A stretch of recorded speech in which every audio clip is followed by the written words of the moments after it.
84-ші сабақ интересное о спорте деген тақырып. Біз бүгінгі тақырыпта спорт жайлы қызықтарды үйренетін боламыз. Мына жердегі мәліметтермен танысамыз және қандай сөздер алғашқы олимпиадалық ойындар қай жерде өткендігі туралы білеміз. Бірінші олимпиадалық ойындар 776 жылы біздің эрамызға дейінгі Грецияда өткен екен. Ол жерде Олимпий деген қалада өткен екен. Ал сол жарыстың уақытында сол жарыс болған уақытта сол Грециядағы барлық соғыстар тоқтатылған екен. МОК дегеніміз ол Международный олимпийский комитет. Говорим и пишем, айтамыз және жазамыз. Бұл жерде бізде помогли слова, которые отвечают на вопросы когда и где. Яғни қашан, когда. Яғни в 776 году, где в Греции. Бізде бұлар қандай сөйлем, яғни сөйлемнің қандай тұрлау сөз мүшелерінің сұрақтары. Енді 506-шы тапсырма ответьте устно на вопросы дейді. Где ты живешь, в каком городе? Я живу в городе Экипастузе. Где находится твоя школа? Моя школа находится в центре города. Где вы занимаетесь на уроке физкультуры? На уроке физкультуры мы занимаемся в спортзале. После школы я иду домой. Ты куда идешь после школы? После школы я иду домой. 504-ші тапсырма. Яғни бізде бүгінгі грамматикалық сабақтың тақырыбы обстоятельства. Яғни обстоятельства ол пысықтаушы. 507-ші тапсырма. Обстоятельства, пысықтауыш. Обстоятельства второстепенные члены предложения, которые отвечают на вопросы где, куда, откуда, как, каким образом, обычно выражается существительным наречием. Яғни пысықтауыш бізде қайда жатырсың, қай жердесің, көңіл күйің қалай, қандай жағдайда деген сияқты заттарды анықтап береді. Ол бізге сөйлемде бізде ненің рөлін атқарады? Бастауыштың және көсемшемен, есімшемен көсемшенің рөлін атқарады. Мысалы, енді 507-ші тапсырмада определите, от какого слова зависит, на какой вопрос отвечает каждое выделенное слово, каким членом предложения является выделенное слово. В нашем поселке есть только одна школа. Яғни бұл жерде бізде выделенное слово дегеніміз зависит от сказуемого, является обстоятельством. Бізде бұл неге баяндаушқа бағынып тұр, сондықтан да бұл бізде не болып тұр? Пысықтауыш болып тұр. За школой находится футбольное поле. Есть где в поселке, находится где за школой. Вышел откуда? Из дома. Направился куда? К стадиону. Стоит когда? Сегодня. Стоит где? На воротах.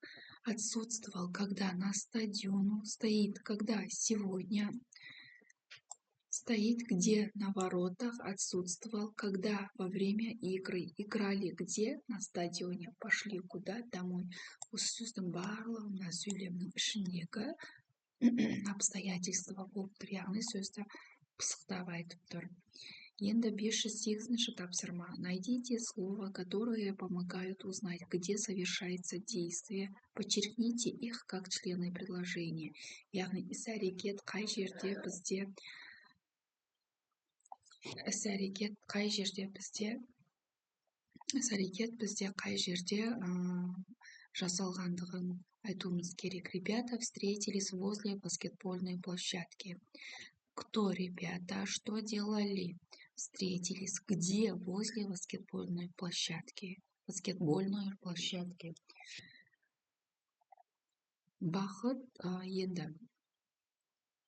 Екінші сөйлем. Бақыт записался в спортивную секцию. Яғни Бақыт спорттық спорт үйірмесіне жазылды. Так, кто бахыт, яғни куда записался в спортивную секцию? Енді үшінші этап, үшіншіде футбольный матч состоится за школьным стадионе. Футбольный, яғни футболдан өтетін жарыс қай жерде болады?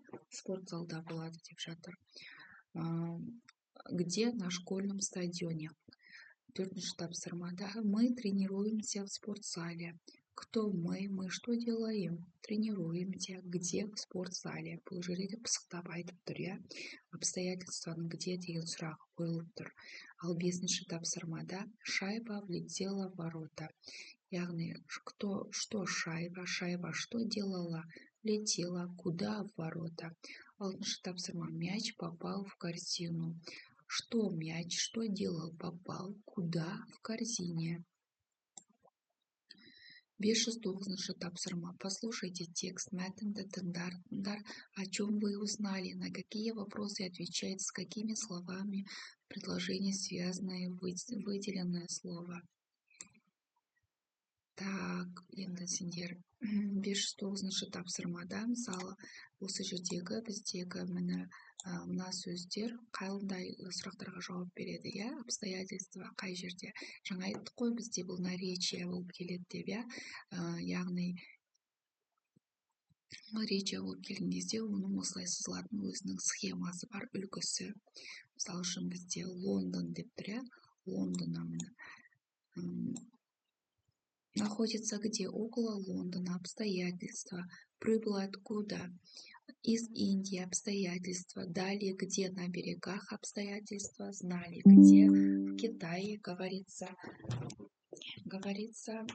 где? На берегах. Обстоятельства. Знали где? В Китае. Говорится, где? В записках. Было где? Во Франции. Играли где? В Японии. Втыкали куда? Вишни. Перелетает откуда? Из города Бадминтона. У нас сөйлемнің ішіндегі осы сөздердің барлығы бізде мысалы үшін Индия, Лондон, земле, берегах, яғни Китай, записках, Франция, Япония, Вишни. Осы сөздердің барлығы бізде обстоятельства болып тұр, яғни пысықтаушы болып тұр. Енді 510 тапсырманы оқимыз және не туралы білдіңдер соны айтамыз.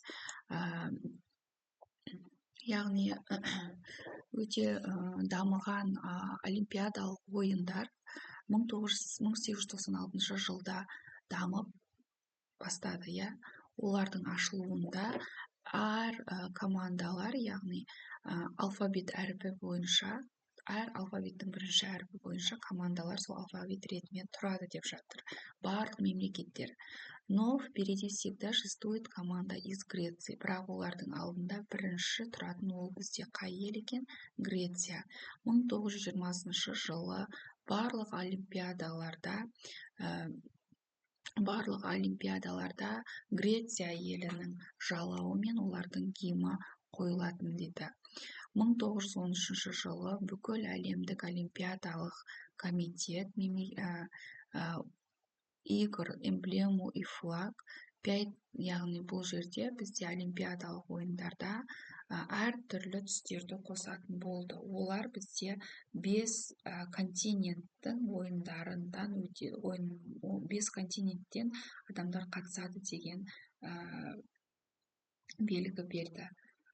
Голубой, яғни көк түс, бұл Европа елдері, желтый Азия, черный Африка, зеленый Австралия, красный Америка. Осылай біз әр спорттан, ойындардан жарыстар болатын кезде осы елдердің осындай флаг көтеріледі екен. Ал Пьер Купертан өте бір жақсы дәстүр қалыптастырған.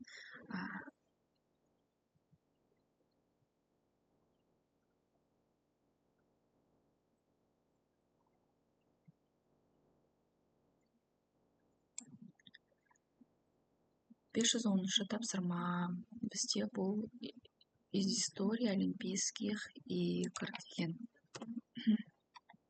Мы узнали, когда начали проводить современные Олимпийские игры, о символике игр, эмблеме и флаге, о традиции зажжения Олимпийского огня. Ал енді бізде мына жерде работа в группах. Яғни переведите на родной язык словосочетание в алфавитном порядке. Алфавит ретімен.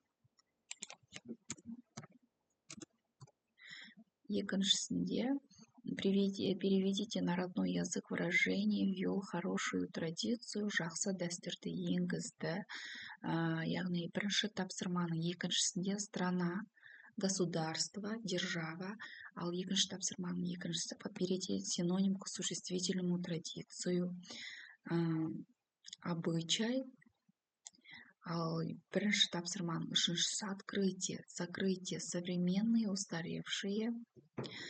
Ал екінші тапсырманың үшіншісі подберите антонимы к словам зажжение, заключительный, тушение, затухание, заключительный, начальный, стартовый. Так, төртінші тапсырмада, но впереди всегда шествует команда из Греции, повествовательная, невосклицательная, простое, двусоставное, распространенное, полное. Осылай работа в группах деген сөзге жазып алсаңдар болады. Енді укажите верные или неверные ответы. Обстоятельства второстепени члена предложения, которые обозначают, как или каким образом совершается действие, верно. Обычно обстоятельства относятся к сказуемым, верно. Обычно выражается существительным в косвенных падежах или наречием, верно. Обстоятельства отвечает на вопрос какой, чей, неверно. Обстоятельства подчеркивается в предложении пунктиром с точками. Правильно, яғни верно. Енді бізде олимпиада деген сөзге синклейне балалар, синклейнді қалай жасау керек екенін білеміз.